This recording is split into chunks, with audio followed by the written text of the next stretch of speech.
پھر اللہ تبارک و تعالیٰ نے آگے ارشاد فرمایا حضرت آدم کی پیدائش کا واقعہ. کچھ مفسرین نے لکھا اللہ نے مشورہ کیا تھا فرشتوں سے وَإِذْ قَالَ رَبُّكَ لِلْمَلَائِكَةِ إِنِّي جَاعِلٌ فِي الْأَرْضِ خَلِيفَةً.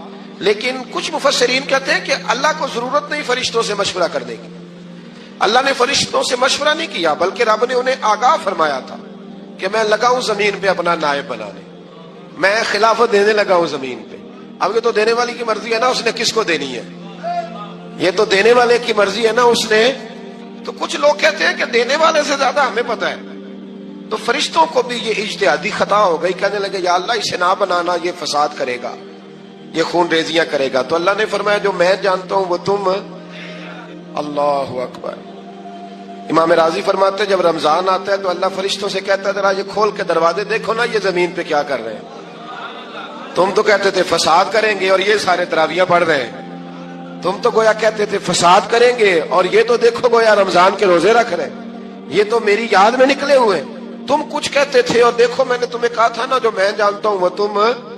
اللہ نے پھر حضرت آدم علیہ السلام کو تمام زمانے کے علوم عطا کیے, علم سکھا لیا. تو فرشتوں سے کہا تم بھی ان چیزوں کے نام بتاؤ, تو وہ بتا سکے نہیں. اللہ نے فرمایا اب اس طرح کرو آدم کو سجدہ کرو.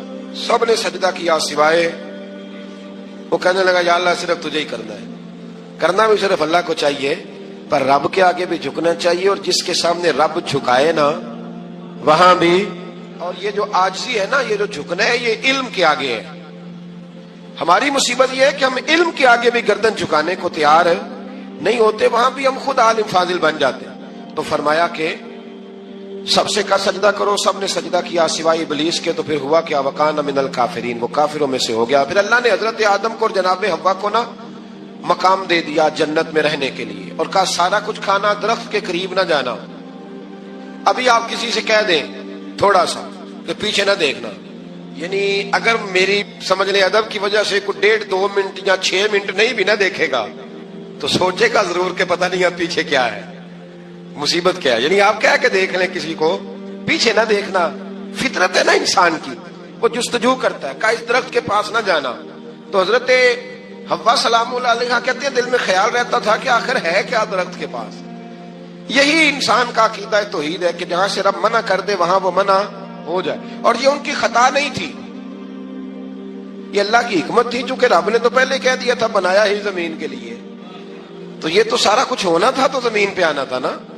تو حضرت حوا اور جناب آدم کے پاس شیطان آیا, اب اس کو نکال تو دیا تھا پر ابھی اس کا جنت میں آنا جانا بند نہیں ہوا تھا, یہ بھی اللہ کی حکمت تھی.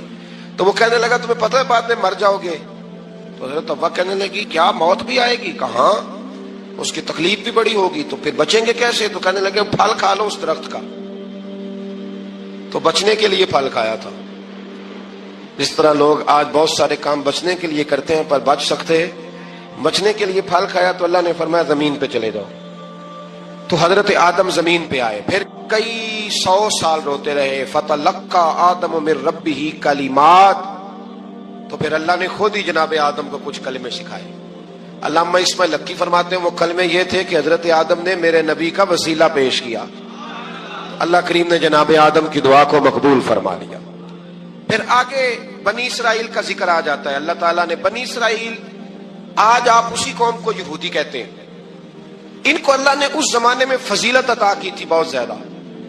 تو عرب کے اندر جب نبی پاک علیہ السلام نے اعلان نبوت کیا تو کچھ لوگوں نے یہ کہہ دیا کہ اگر یہ یہودی کلمہ پڑھ لیں گے تو ہم بھی پڑھ لیں گے. تو پھر اللہ نے انہیں یاد کرایا کہ تم اصل میں کیا ہو, تمہیں کلمہ پڑھنا چاہیے. تو اہل یہود کا تذکرہ کرتے کرتے رب کریم نے ایک بات یہ بھی ارشاد فرمائی کہ تم لوگوں کو تو کہتے رہے ہو کہ وہ نبی آنے والے ہیں, وہ نبی آنے والے ہیں, اور جب آ گئے ہیں تو ماننے کو تیار نہیں ہو. تو فرمایا تأمرون الناس بالبر وتنسون انفسکم وانتم تتلون الکتاب, لوگوں کو بھلائی کا حکم دیتے ہو اور اپنے آپ کو بھول جاتے ہو. افلا تعقلون, تمہیں عقل نہیں؟ پھر اللہ نے انہیں یہ بھی یاد کرایا کہ یاد کرو وہ زمانہ کہ جب فرعون نے خواب دیکھ لیا تھا کہ کوئی بچہ اس کی سلطنت کو تباہ کرے گا, تو پھر اس نے تمہارے بچوں کو ذبح کرانا شروع کیا اور تمہاری بیٹیوں کو چھوڑتا تھا. فرمایا یہ بھی تو تم نے دیکھا, میں نے تمہیں پھر تم سے کہا جہاد کرو قوم عمالقہ کے خلاف, تو مقام طیہ میں جا کے یہ لوگ کہنے لگے ہم سے جہاد نہیں ہوتا. اللہ نے انہیں ایک میدان میں قید کر دیا. بڑی دلچسپ بات, قید تو لوگ ہوتے ہیں نا